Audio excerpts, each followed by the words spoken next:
ಒಟ್ಟು ಎಷ್ಟು ಪಿಕ್ಚರ್ ಮಾಡಿರೋದು ಎಲ್ಲ ಲ್ಯಾಂಗ್ವೇಜ್? ತುಂಬ 120-125 ಇರಬೇಕು. ಎಲ್ಲ ಲ್ಯಾಂಗ್ವೇಜಸ್? ಎಲ್ಲ ಲ್ಯಾಂಗ್ವೇಜಸ್. ಕನ್ನಡ, ತಮಿಳು, ತೆಲುಗು, ಮಲಯಾಳ ಒಂದು 3 ಪಿಕ್ಚರೇ ಮಾಡಿದ್ದು. ಕಾಕ ಹಿಡಿಬೇಕು, ನಮಗದು ಗೊತ್ತಿಲ್ಲ, ನಮ್ಗಾಗೋದಿಲ್ಲ.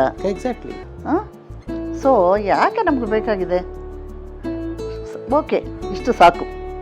ನಾನಿನ್ನ ಬಿಡಲಾರೆ ನನಗೆ ಚೆನ್ನಾಗಿ ಹಿಟ್ಟಾಗಿದೆ, ಒಳ್ಳೆ ವಯಸ್ಸಲ್ಲಿ ಬಂತು. ಬಟ್ ನನಗೇನೋ ಸ್ವಲ್ಪ ನಾವು ಮಾಡೋ ಕ್ಯಾರೆಕ್ಟರ್ ಇಲ್ಲ, ಆ ಥರ ನಾನು ಮಾಡೋ ಕ್ಯಾರೆಕ್ಟರ್ ಅಲ್ಲ ಅಂತ ಅನಿಸಿದೆ. ಅವರು ಫಸ್ಟ್ ಅದು ಹೇಳಲೂ ಇಲ್ಲ, ಈ ಥರ ಡ್ರೆಸ್ ಬರುತ್ತೆ ಈ ಥರ ಅಂತ ಹೇಳಲಿಲ್ಲ. ಅದಕ್ಕಮ್ಮ ಆಮೇಲೆ ನಾನು ಇಲ್ಲ ಅಂತ ಹೇಳೋಕ್ಕಾಗಲಿಲ್ಲ. ಪ್ರೊಫೆಷನಲ್ ಕಾಂಪ್ರಮೈಸ್ ಆಗಿದ್ದೀನಿ ಆ ಕ್ಯಾರೆಕ್ಟರ್ ಮಾತ್ರ. ಆಮೇಲೆ 2-3 ಪಿಕ್ಚರ್ಸ್ ಅದೇ ಥರ ಕ್ಯಾರೆಕ್ಟರ್ಸ್ ಬಂತು, ರಿಜೆಕ್ಟ್ ಮಾಡಿದ್ದೀನಿ.